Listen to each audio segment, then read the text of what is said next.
Assalaamu calaykum bahda ku xiran Muujiya Channel. Waxaan jeclaystay inaan idinla wadaago qiso xambaarsan dhambaal wanaagsan. Qisadan waxaa qoray imaamkii weynaa ee Ad-Dahabi, waxa uuna ku qoray kitaabkiisii Al-Kabaa'ir. Haweeney haysata 2 gabdhood oo agoon ah, aabahoodna dhintay, ayaa magaalo waxa ay ka deganaayeen guri. Kiradii guriga ayay iska bixin waayeen, dhowr mar ayaa digniin la siiyey. Waqtigii way ka daaheen. Ninkii guriga lahaa waxa uu ka soo saaray haweeneydii iyo 2deedii gabdhood. Xilli qabow daran jiray ayay magaaladii ka soo tageen, waxa ayna soo aadeen magaalo kale. Waxa ayna degeen guri jajaban oo hore looga guuray. Dibadda ayay u soo baxday. Ninkii ugu horreeyay ee la kulantay wuxuu ahaa nin oday ah oo Muslim ah. Waxa ayna u sheegtay dhibaatada haysata iyada iyo 2deeda gabdhood. Waxa ayna ka codsatay in uu siiyo wax ay cunaan. Laakiin waxa uu ugu jawaabay, maxaa ii xaqiijinaya waxa aad sheegayso in uu run yahay? Way iskaga soo socotay iyadoo murugaysan. Nin kale oo oday ah ayay mar kale la hadashay. Ninkani wuxuu ahaa nin diinta Masiixiyadda aaminsan ama Kirishtan ah.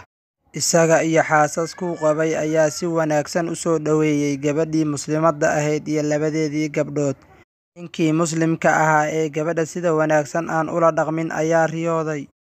Wuxuu arkay guri qurux badan oo dhayman iyo luul iyo qalin iyo wax kastoo qurux badan laga sameeyey. Riyadii ayuu ku arkay Nabi Muxamed sallallahu calayhi wasallam. Waxa uuna weydiiyey nebigii Ilaahayow, gurigan yaa iska leh?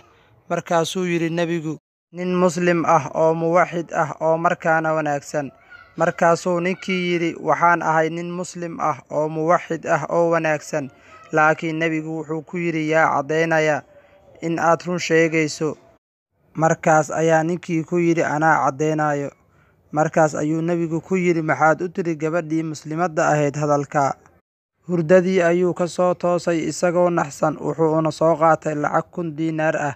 Waxa uuna u yimid ninkii Nasraaniga ahaa. Markaas ayuu wuxuu ku yidhi, walaalow, waxa aan doonayaa gabar iyo 2deedii gabdhood oo Muslim ah in aad igu soo wareejiso. Ninkii baa yidhi, aniga gabadhan iyo 2deedii gabdhood faa'iido weyn ayaan ka helay. Xalay waxa aan ku riyooday Nabi Muxamed sallallahu calayhi wasallam oo ileh, waxa aad samaysay darteed guri qurux badan ayaa waxaa lagaaga dhisay jannada. Sidaas darteed gabadhan iyo 2deedii gabdhood waxa ay noo horseedeen ani iyo qoyskayga. Waxa ayna bideen in aan qaadanno diinta Islaamka oo ah midda saxda ah. Ninkii Muslimka ahaa oo ay markii hore gabadhii iyo gabdhaheedii ay ku soo hormareen, aad ayuu u murugooday. Waxa uuna ka shallaayay faa'iidada uu waayay uuna helay ninkii kale. Sidaas ayuuna ku guulaystay.